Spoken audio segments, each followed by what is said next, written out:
তুমি জানো প্রতিদিন তোমার মাথায় গড়ে ৬০,০০০-এর বেশি চিন্তা আসে, আর সবচেয়ে চমকে দেওয়া তথ্য হচ্ছে এর প্রায় ৮০% চিন্তা হয় নেগেটিভ। তুমি হয়তো ভাবছো আমি তো এমনিতেই চিন্তাশীল, কিন্তু বিজ্ঞান বলছে এটা শুধু তোমার না, আমাদের সবার মাথায় চলে এক টানা চিন্তার ঝড়। আমাদের ব্রেন এমনভাবেই তৈরি যাতে সম্ভাব্য বিপদ, ঝুঁকি আর ভয় আগে আসে। কারণ হাজার হাজার বছর আগে মানুষ যখন গুহায় বাস করত, তখন সতর্ক থাকা মানে ছিল বেঁচে থাকা। তখনকার ভয় ছিল সত্যিকারের, সিংহ, বজ্রপাত।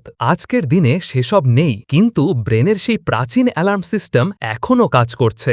আজ তুমি যখন একটা প্রেজেন্টেশন দিতে যাচ্ছ, তুমি যখন নিজের ইউটিউব চ্যানেল খুলতে চাইছ, তুমি যখন একটা নতুন ব্যবসার কথা ভাবছ, তোমার ব্রেন বলে না, পারবি না, লোকেরা হাসবে, তুই তো আগেও ব্যর্থ হয়েছিস। এই চিন্তাগুলো আসলেই কি সত্যি?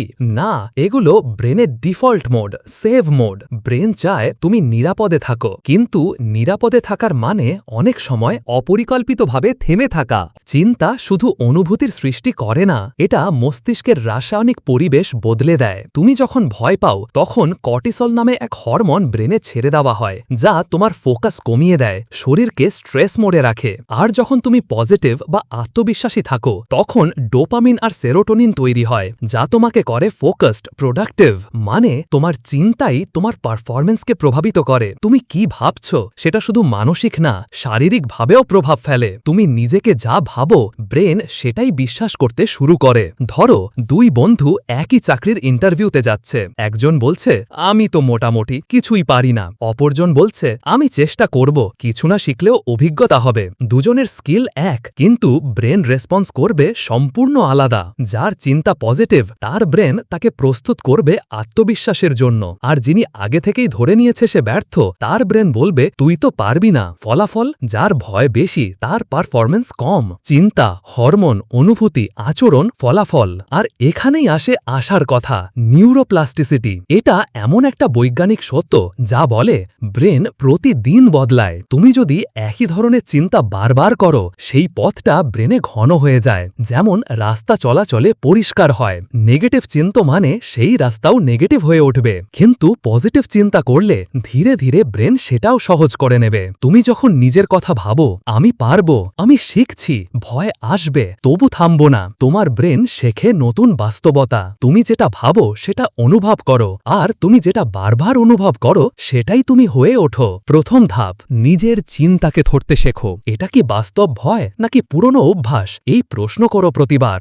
দ্বিতীয় ধাপ, পজিটিভ অ্যাফার্মেশনস চালু করো। প্রতিদিন সকালে অথবা ঘুমানোর আগে বলো আমি পারি, আমি নিজের উন্নতির পথে আছি, আমি যা চাই তা শিখে নিতে পারি। তৃতীয় ধাপ, নিজেকে তুলনা করা বন্ধ করো। তুমি কারো কপি না, তুমি নিজের যাত্রায় আছো। তোমার লড়াই, তোমার শেখা, এগুলো ইউনিক। একটা কাজ ২১ দিন করলে সেটা অভ্যাস হয়, এই কথা শুনেছ নিশ্চয়ই। তবে সায়েন্স বলে নতুন নিউরোনাল পাথ তৈরি হতে কমপক্ষে ৩০ থেকে ৪৫ দিন লাগে। তুমি যদি ৩০ দিন টানা নিজের ভাবনার খেয়াল রাখো, নিজের প্রতিক্রিয়া লিখে রাখো, তাহলে তুমি নিজেই দেখতে পাবে চিন্তার ধরন বদলাচ্ছে। টিপস, বুক একটা ছোট্ট ডায়েরি রাখো, শুধু নিজের অনুভব লেখার জন্য। পিন, দিনে ১ মিনিট করে চোখ বন্ধ করে চিন্তা চেক করো। রিকিট করলে ব্রেন শিখবে। ভয় মানেই থামা না। টাইম, বাধা আসবে, কিভাবে সামলাবো? তুমি বদলাতে চাইলে বাধা আসবেই, আসবেন নিজের মাথা থেকেই। আজ করতে ইচ্ছা করছে না, কাল থেকে করব, সময় নেই, এই সবই তোমার ব্রেনের রেজিস্ট্যান্স,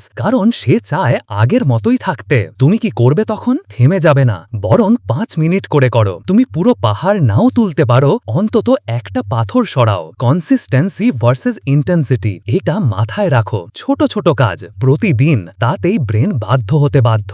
তুমি যেমন চিন্তা করো তেমনই তুমি হয়ে ওঠো। যদি নিজেকে শক্তিহীন ভাবো, শক্তি হারাও। যদি নিজেকে সাহসী ভাবো, ভয় কাঁপে তোমার সামনে। ব্রেনকে বোঝাও ভয় থাকবে, সন্দেহ থাকবে, তবু তুমি এগিয়ে যাবে। তুমি নিজেকে পাল্টাতে পারো, তুমি পারো অভ্যাস বদলাতে, আর অভ্যাস বদলালেই বদলাবে জীবন। তাই আজকেই শুরু করো। না একদিনেই সব হবে না, কিন্তু ৩০ দিনের একটা ছোট্ট অভ্যাস তোমার চিন্তা বদলাতে পারে। নিজেকে শোনাও সাহসের গল্প, নতুন বিশ্বাস, নতুন ভবিষ্যৎ। মনে রাখো, তোমার ব্রেন তোমার কন্ট্রোলে। চিন্তা বদলাও, জীবন বদলাবে। এগিয়ে চলো এখনই।